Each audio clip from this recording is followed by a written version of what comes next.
syaratnya. Saya banyak belajar dari Oma Titi Puspa, itu guru saya. Jangan jadi artis yang nyusahin panitia.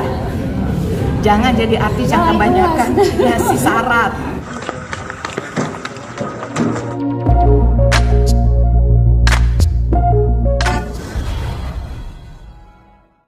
Bisa dibilang nih album musik klasik nostalgia, ada berapa lagu dan lagu apa aja sih dari Mbak Dewi dan Mbak Ita? Di sini kan ada 10 listnya ya. Jadi ada 5 penyanyi di sini, Mbak Dewi Yul, saya, Mas Ubi Mesak, Niki Astria, dan almarhum Nuri Marantika. Untuk saya ada 2 lagu, Semua Jadi Satu dan Sambung Lagu yang pernah populer tahun 90. Kemudian Mbak Dewi ada 4 lagu. Coba sebutnya. Oh, Kak Keto.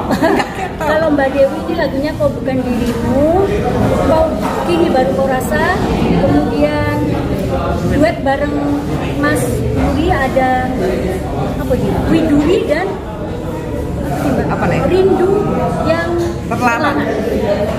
Beta, gimana nih rasanya? Lagunya bisa di-recycle ulang dengan aransemen yang berbeda.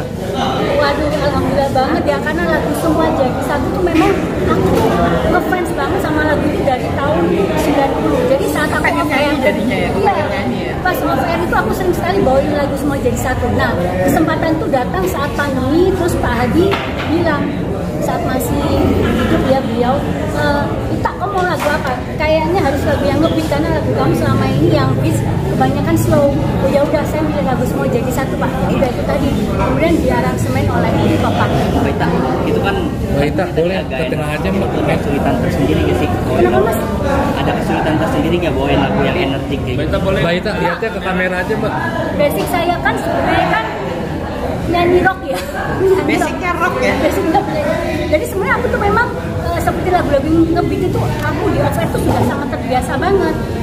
Nah mungkin kalau untuk rekaman memang lagu-lagunya slow. Makanya saat aku mendapatkan lagu Semua Jadi Satu itu sangat senang sekali. Dan kebetulan pas saat rekaman lagu itu ada vokal director sama Mas Irfan. Itu bener-bener apa ya, kita tuh udah kayak melebur gitu. Alhamdulillah nggak ada kesulitan sama sekali. Ini kan udah 3 bulan ya Mbak, terus terjual 150.000 nih. Gimana? Luar biasa, alhamdulillah ya, kita sih berharapnya Mas CD ini bisa laku lebih dari 500.000. Mudah-mudahan bisa 1 juta lah ya. Amin. Baita, dari arti musik klasik itu di tengah banyak penyanyi baru, sekarang kembali lagi tren 90-an. Banyak festival-festival tahun 90-an juga. Ya, Nah, itu salah ya. satu cara bahwa musik tetap dikenal seperti itu. Karena tetap karya bagus tetap gitu. Ya, Betul, Mas. kita percaya bahwa kan gini, karya itu akan berputar, mode juga kan gitu, akan kembali lagi. Yang 80-90 akan Balik kembali lagi, lagi ya. tren di tahun ini. Jadi sebetulnya untuk karya itu nggak ada istilah karya bekas atau karya masa lalu. Justru ini kita saling belajar.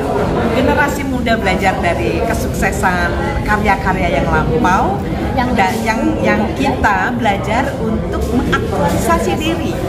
Bagaimana misalnya kita dapat kesempatan off-air, kita memberikan kesempatan itu yang terbaik buat diri kita, menghormati kesempatan yang datang, bahwa kita tetap bisa membahagiakan orang-orang yang memang jadi udah ada pangsa pasarnya sendiri, sudah ada apa istilahnya kelompoknya sendiri buat mengapresiasi, udah ada segmennya tersendiri. Jadi tidak ada persaingan dalam musik. Buat saya penyanyi muda itu, aduh saya bilang ini kita belajar bagaimana mereka memanage dirinya, performance-nya luar biasa. Kalau kita kan natural banget gitu, ngikutin apa yang sudah kita lalui gitu kan. Tapi anak-anak sekarang kan tidak seperti itu saja gitu. Mereka betul-betul create dirinya dengan tim hebatnya, ada timnya gitu. Kita memanage diri kita sendiri, mentok-mentoknya yang jadi manajer kita suami kita, pasangan kita, orang terdekat kita gitu. Karena kakak kita kan, dan bedanya ya itu saya sudah bilang, kita tidak mendivakan diri dalam artian gini, kita artis lama itu punya empati kepada panitia, mikir aduh kasihan kalau kita kasih syarat ini, aduh kasihan kalau kita ingin meringankan. Beda sama manajemen artis ala modern sekarang, bagaimana menciptakan si bintang itu tidak tersentuh gitu. Menciptakan bintang itu sangat sulit sehingga banyak riders, banyak syarat harus gini. Padahal belum tentu artisnya tersebut yang menginginkan persyaratan yang berat-berat. Kan saya suka dengar curhatnya panitia daerah harus undang ini. Saya bilang itu gaya yang di-create, dan itu orang bisa tergila-gila dengan gaya itu. Makin susah syaratnya, makin bangga bisa manggil. Jadi itu ada strategi dari kebintangan, strategi keartisan gitu. Kalau kita karena bagian dari perjalanan karya yang tidak instan. Kenapa? Kalau Anda pernah mendengar mas-mas, wartawan, mbak-mbak, artis itu habis, cepat. Tapi waktu dia ada di atas, dia memanfaatkan momen itu membintangkan diri. Betul nggak sih? Membintangkan diri sehingga, wah hebat nih, cepet banget jatuhnya. Karena mereka juga memanfaatkan momentum. Kalau kita enggak, kita ingin dikenang lama, kita ingin orang itu tidak takut untuk mengundang kita, tidak takut dengan syarat-syarat, dengan riders yang menyusahkan gitu. Jadi jangan salahkan kalau mereka masih mencintai kita di usia kita gini, kita masih ketemu tuh sama generasi muda-muda sepanggung tuh. Kalau di daerah kita bisa ngebuka dulu, atau mereka yang ngebuka dulu, atau mereka. Jadi sebagian pendamping terakhir. Kita bisa jadi pendamping, kita bisa jadi opening, dan kita nggak peduli apakah kita cuma jadi menu tambahan atau jadi bintangnya, kita nggak peduli. Yang penting bahwa kita masih dipertemukan dengan mereka. Kenapa? Mereka juga harus belajar ke kita. Kenapa di usia kita sekarang masih ketemu sama generasi muda? Bisa nggak di usia mereka nanti mereka bisa mendampingi adik-adiknya lagi gitu? Apa syaratnya? Saya banyak belajar dari Oma Titi Puspa, itu guru saya. Jangan jadi artis yang nyusahin panitia. Jangan jadi artis yang kebanyakan ngasih syarat. Jangan manajer kadang-kadang menjatuhkan artis. Maaf ya, manajer kadang-kadang yang membuat citra artis buruk karena kebanyakan syarat dan ridersnya itu niatnya mungkin ingin ini artis gua hebat. Iya, oke, fine. Tapi anakku juga tukang bikin event soalnya. Anakku juga IO. Jadi dia bilang pada saat artis itu di atas, yang repot menciptakan kesulitan itu adalah timnya. Si artisnya belum tentu tahu. Kasihan tapi artisnya. Berapa lama sih top itu? Berapa lama sih booming itu? Berapa lama bertahan seseorang memposisikan diri sebagai star? Berapa lama? Apalagi ditambah dengan sensasi, apalagi di-manage dengan cerita-cerita, dengan settingan. Berapa lama kuatnya? Tapi karya tidak akan pernah hangus.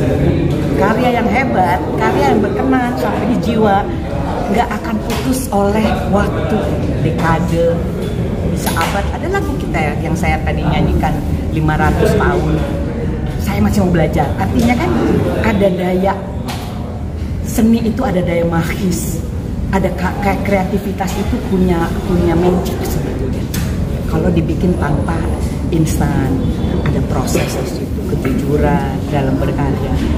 Jadi contohnya kayak lagu yang ada di album ini. Iya, ini penuh air mata ini pembuatannya kan. Kita nggak tahu pencipta lagunya mungkin lagi sengsara banget waktu itu bikin lagunya.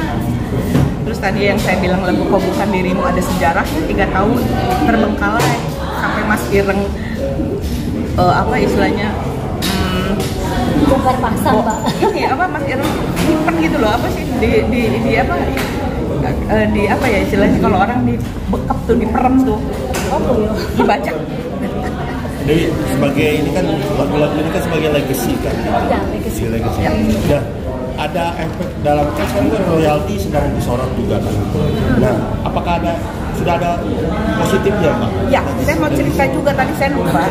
Sekarang kan sudah ada LMK, Lembaga untuk Manajemen Kolektif. Dan saya juga terima kasih lah ya Mas Chandra Darusman juga kan yang memulai ya awalnya, kemudian Mas Dwiki.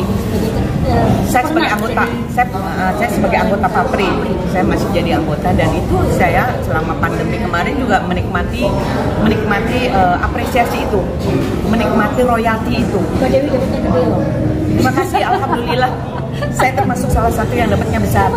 Padahal karena suaminya yang urus. Padahal itu saya sudah tidak menyanyi pandemi 3 tahun. Tapi itu karena sudah ada lembaga yang memperjuangkan karya kita sebagai turunan dari satu kreativitas gitu ya. Jadi nggak cuma penciptanya, tapi penyanyinya, pemusiknya itu juga ikut diberi royalti. Ini sudah makin membaik lah, insya Allah. Nasib kita ini para pekerja seni sudah mulai diperjuangkan beberapa tahun belakangan ini gitu. Jadi semua sudah bergerak dan saya juga kebetulan satu grup grup WA grup itu dengan suara WA grup itu banyak para musisi yang bisa share, penyanyi, musisi, bagaimana untuk menyejahterakan kita. Artinya kita sudah berkarya, sudah menghibur rakyat, masyarakat jangan sampai sengsara.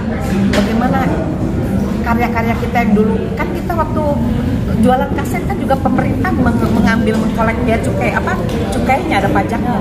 Itu barangkali sudah bisa di saat pandemi begini selesai, kita kan baru mulai pelan-pelan, itu sudah mulai harus dipikirkan, kembalikan lah gitu kan, pelan-pelan pajaknya jangan dibuang-buang gitu aja. Saya mau tanya.